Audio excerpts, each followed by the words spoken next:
Hello and welcome to New Filmmakers Los Angeles in partnership with Movie Maker magazine. My name is Danny DeLillo. We're here at the South Park Center. Delighted to be joined with Anika with her movie What We Find in the Sea. Let's take a look at a clip. Hey, Bill. Hey, Mia, you made it. Thanks. Come on board. Guys, this is my cousin Mia. You ever fished before? No. Nice shoes. Come on, I'll show you around. Let it go!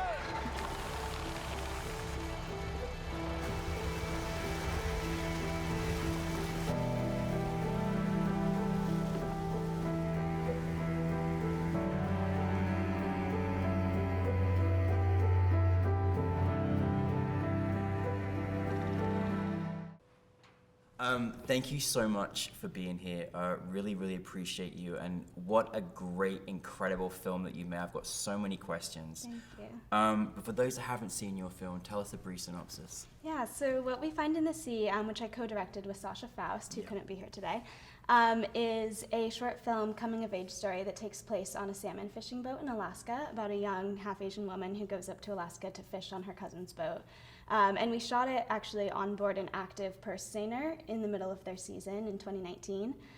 So it was really exciting, chaotic way to make a film, but it was great. And the crew of the boat act as much of the cast, so yeah. Wow. Yeah. I'm in so much admiration. Making a film is difficult enough, let alone doing it in Alaska on a real salmon fishing boat with non-actors. I mean, unbelievable, like absolutely fantastic.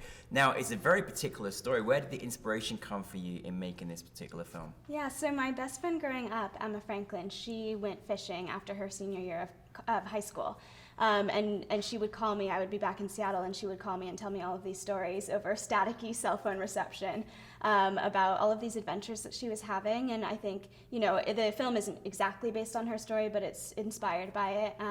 And she just had, like, you know, I think she really felt that she came into sort of her physical power as a young woman in that place. And when she told me those stories, they always stuck with me, and I thought it was just like a really beautiful setting to tell a story about a young woman coming into her power as a woman. And you know, I feel like based in part on my experiences, though I've never been fishing, but sort of that journey of like finding yourself and finding your place in the world that I think is really central to a coming of age story.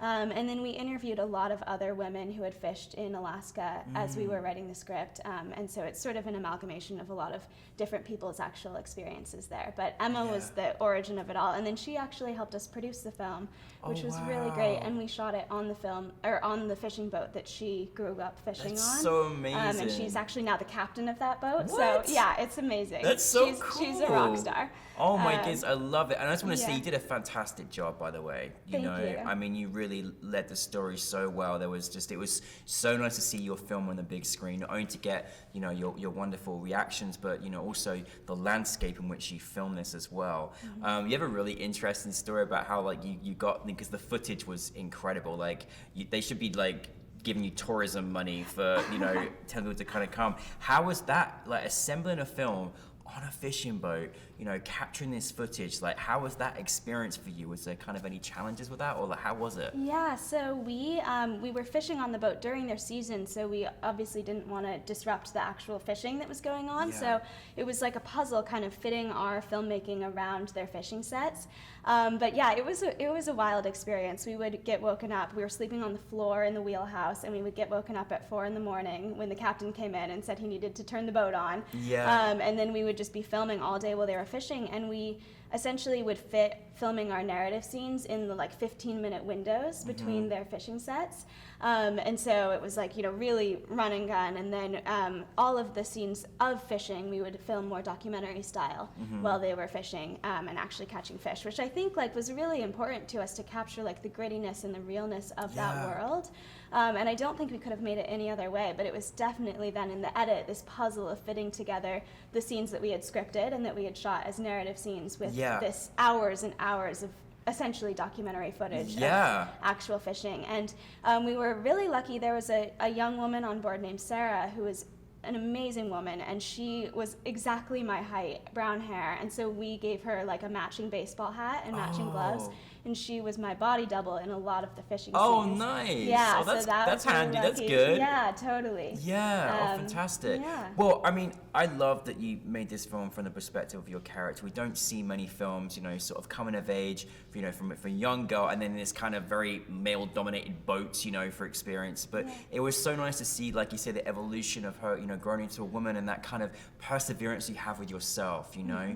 And you really showed those like that kind of distinct moment where you sort of say to yourself, like, okay, I'm either going this way or that way. Was that something did you always know in the arc of the story you kind of wanted to have the overcome moment of finding yourself, rather than maybe like, I can't do this? Yeah, I mean, I think so. I think it's something that, though I've never spent a summer fishing, like I think you feel that in filmmaking sometimes too. That's you know, right, where that's you're right. like this thing is so intimidating and so big, but I can either decide to just like roll my sleeves up and try to do it, or I can turn and walk away. And so I think that's like, and I think especially as women, you know, that's something you experience all the time, or the world around you being like, oh, I don't, you know, the world isn't necessarily like paving the way for you to do it, but you have to decide that you're going to. And so, yeah, I think that was really important to us. And I think that was one of the big threads that I felt from Emma's stories, was sort of like her realization of what she was capable of, and how it was so, especially physically, so much more than she ever imagined. And so, yeah, I think that was a really important part of the story for us. And when we wrote the script, we didn't know how many of the men on board were going to be interested or willing in acting in it. And so the initial script that we wrote with the idea that there might be a version of this film where we didn't get any other actors, and it just had to all be Mia and her story. And thankfully, when we got there, they were super enthusiastic and ended up being great actors. They were great, they didn't have a lot of experience, and so we were really lucky to be able to like really have them be a part of it. But yeah, the initial idea was to really just follow Mia and her, see that whole world through her eyes. Yeah, I mean, you still did that, you know, incredibly, and really carried the story so wonderfully. Now, I just, again, like, I can't even imagine filming on a boat, let alone in a place like Alaska with the weather conditions, et cetera, et cetera. Like, for you, like, working on the boat, I mean, that must have been quite an experience. Like, is there certain things that you could recommend, like, to look out for? Like, was there hurdles that you had, or things that maybe surprised you?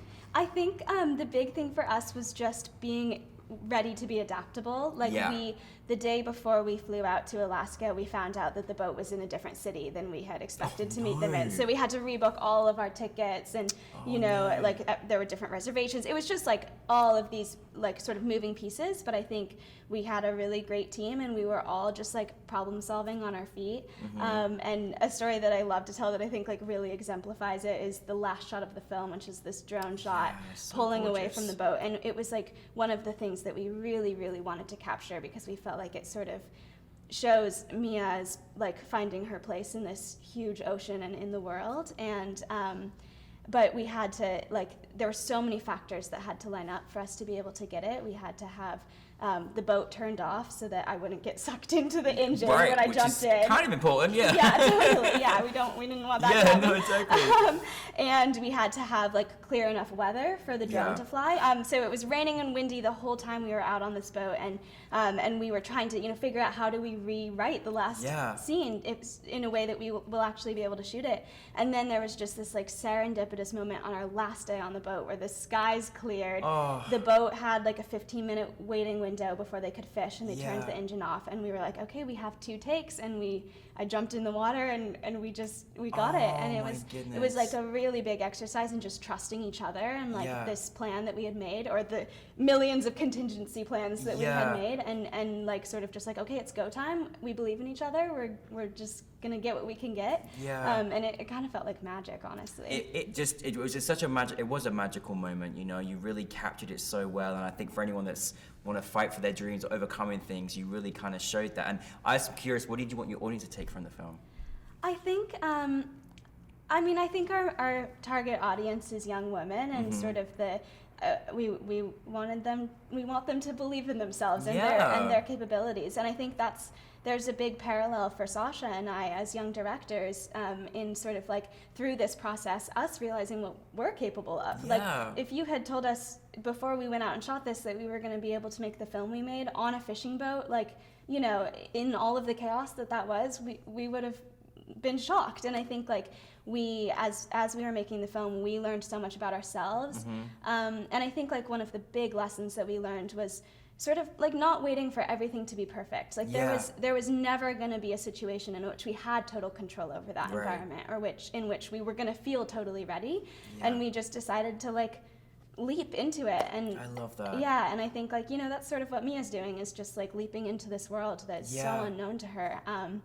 But it was an amazing experience for us. So I think it looked like an amazing experience to be part of, you know, and be very, I mean, it was so, how was it seeing it on the big screen? Because my goodness, I mean, it deserves a big screen. Yeah, it's amazing. We've done a lot of online festivals over the past year, but just this spring started to get to see it in theaters, and it's just so special to be able to see that landscape. Like, no, of course, big, of course. Yeah. Oh, what is next? What's next? So I'm directing a short film this fall with my team that made What We Find in the Sea, Broken Slate Productions. Excellent. And it's called My Only Friend is a Robot Named Beans, and it's a lighthearted sci-fi short film about a young woman. So yeah, I'm super excited about that. And then we've been talking about the potential of writing a feature screenplay based on What We Find in the Sea as well. So hopefully in the future that'll be a little bit more down the road. But yeah. Because I felt you gave a snippet of a world that we want to see more of. So I'm so glad to hear those plans as well. But listen, thank you so much for bringing this really, really fantastic film to us. We're really grateful that you're part of the New Filmmakers family, and we're looking forward to your next short and your feature. So thank you very much. Thank you so much for having me. Thank you, Anika, everybody.